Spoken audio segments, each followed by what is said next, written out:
Aka, xabaringiz bor, YouTube'da anchadan beri Fikrat tahliliy dasturi o'z faoliyatini olib boradi. Yaqin kunlarda o'zim guvohi bo'ldim. Ba'zi bir ana shu yerda faoliyat olib boradigan ekspertlar Yaqin Sharq va Suriyaga nisbatan o'z tahlillarini ommaga olib chiqib bildirishdi. Mana siz Suriyada turgan shaxs sifatida ularni mana shu tahlillariga qanaqa baho berasiz? Bismillahirrohmanirrohim. Albatta Fikrat tahliliy dasturi bugungi kunda xalqimiz uchun eng katta manfaat berayotgan loyihalardan bittasi deb bilamiz.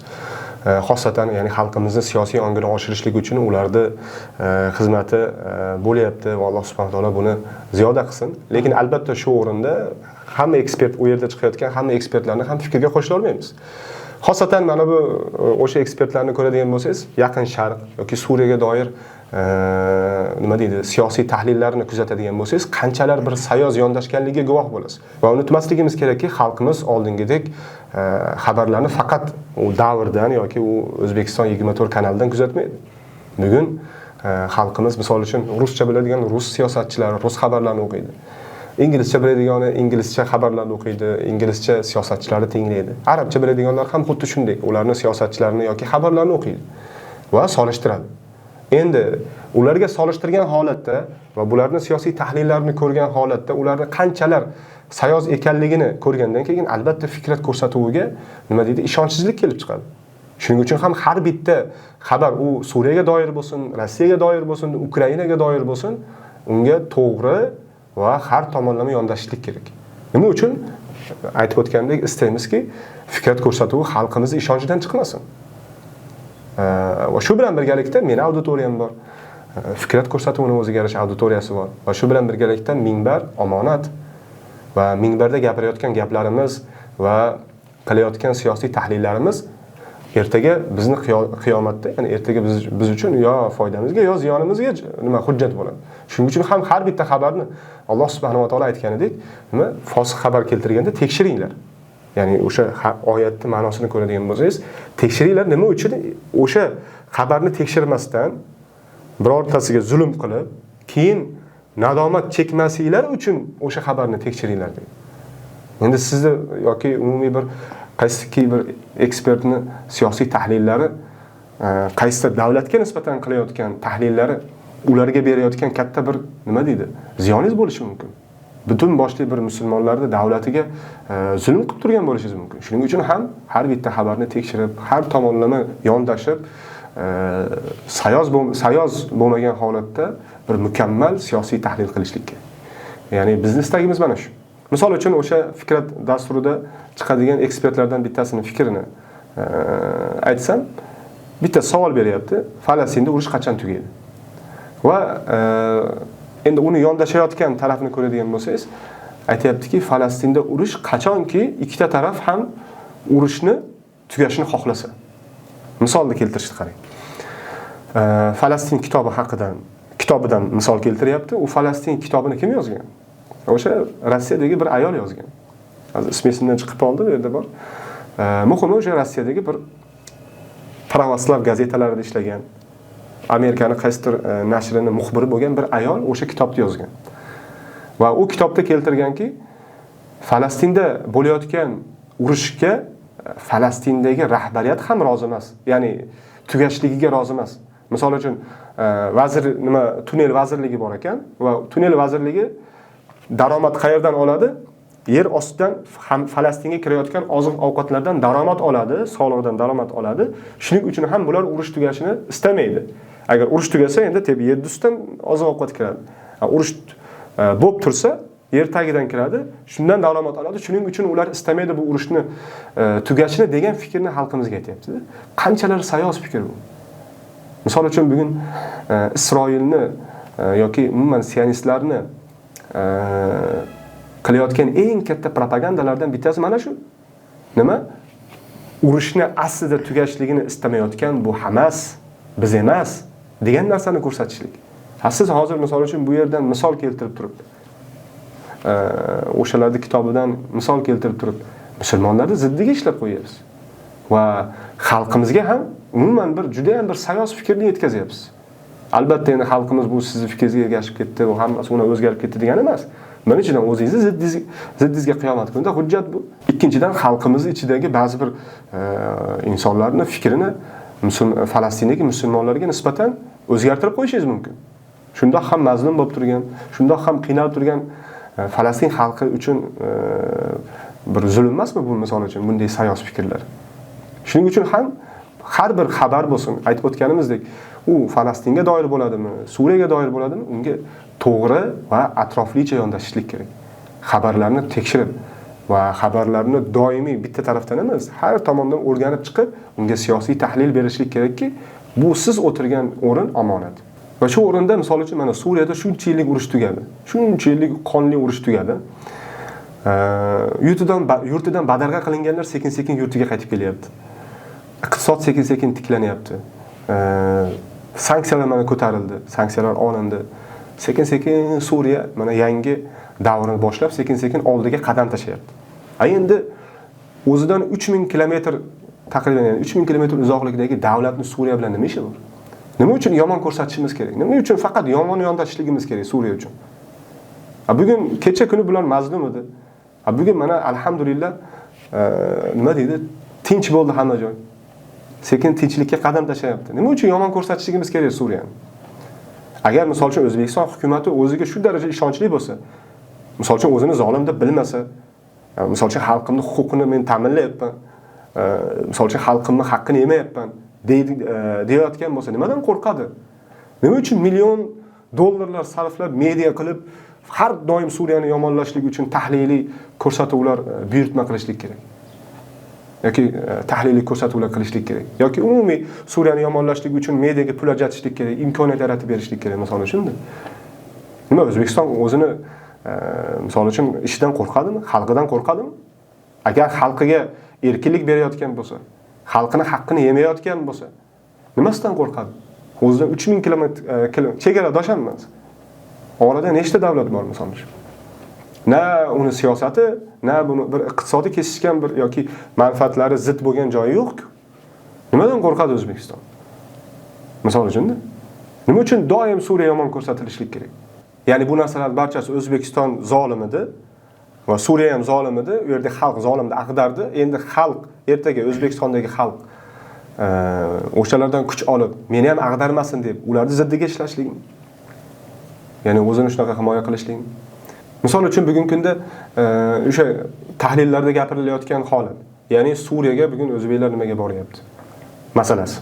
Bo'ldi, bu yerda Suriyada urush tugadi haqiqatdan. Va yana nimaga o'zbeklar ketyapti degan masalaga yondashishlikni ko'radigan bo'lsangiz, yana xuddiki ular yana aytayaptiki, Suriyaga o'zbeklar yana chaqirilyapti degan narsani ko'tarishyapti. Misol uchun men bilasiz, eskidan Suriyaga keladigan birodarlar tartib qilib, misol uchun men bilan gaplashib kelishganda, misol uchun endi aksar birodarlar bilan men gaplashgan, balki boshqa birodarlar ham gaplashganlari bor.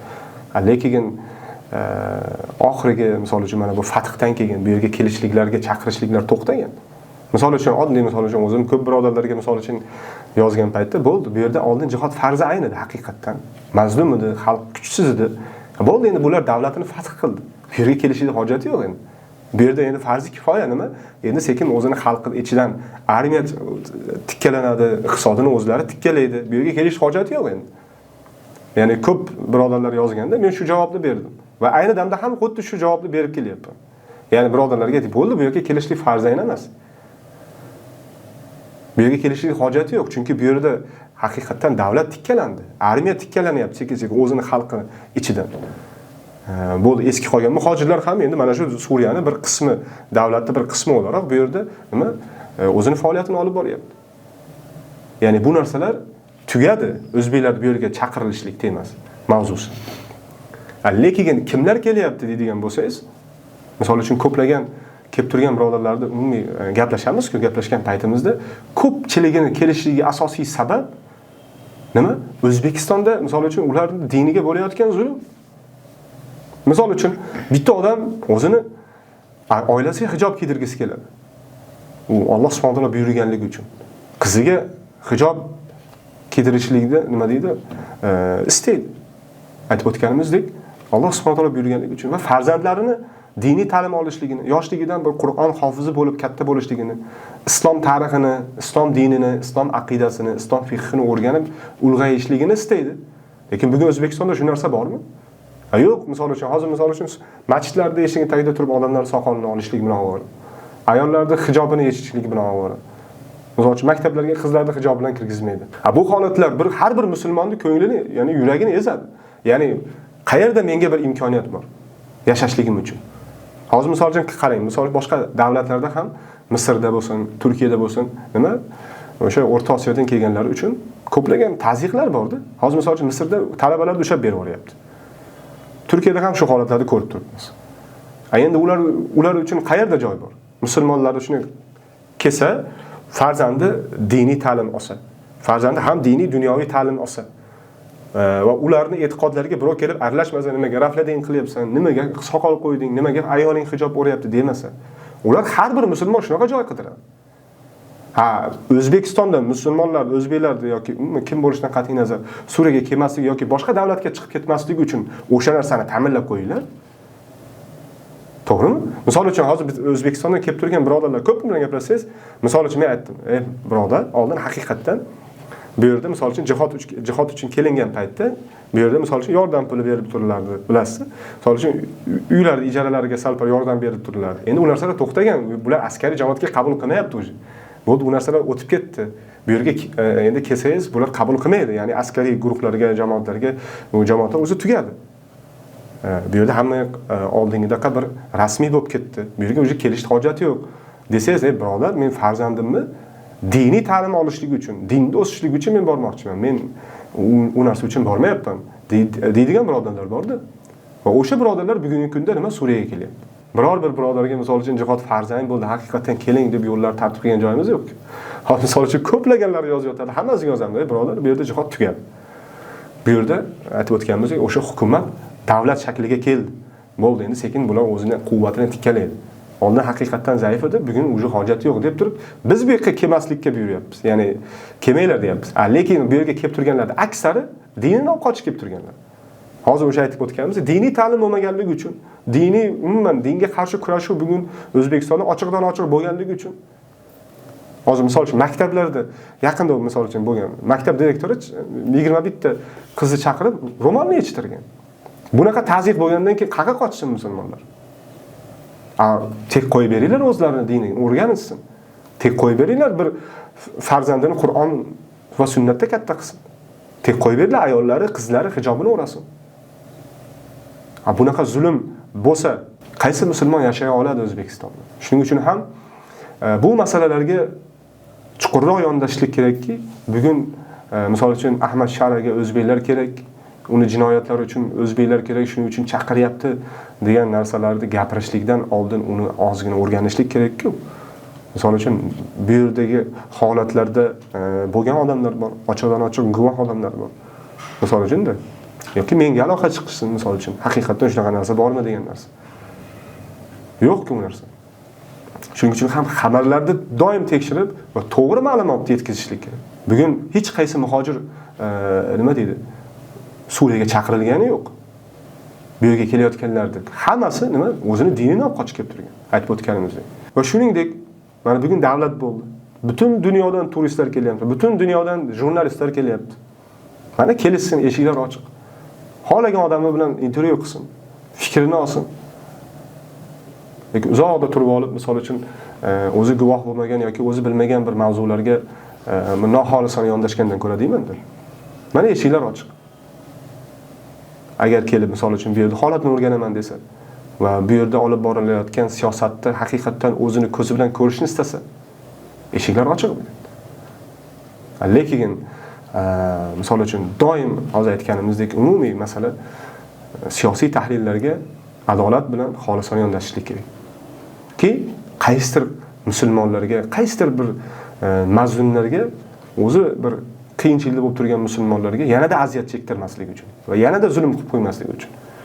Alloh taolo o'zi barchamizdan rozi bo'lsin. Aytib o'tganimizdek xalqimizga mana bunday siyosiy bilimlarni berishlikda Alloh taolo ularga kuch-quvvat bersin va umid qilamizki, mana bu narsalarga e'tibor berishadi va mana bu Suriyaga bo'lsin yoki boshqa davlatlarga bo'lsin bo'ladigan har qanday xabarni tekshirib va sayoz emas, nima bir to'liq atroflicha yondashishligini Alloh subhanahu va taolodan so'rab qolamiz. Alloh taolo barchamizdan o'zi rozi bo'lsin. Assalomu alaykum va rahmatullohi va barakatuh.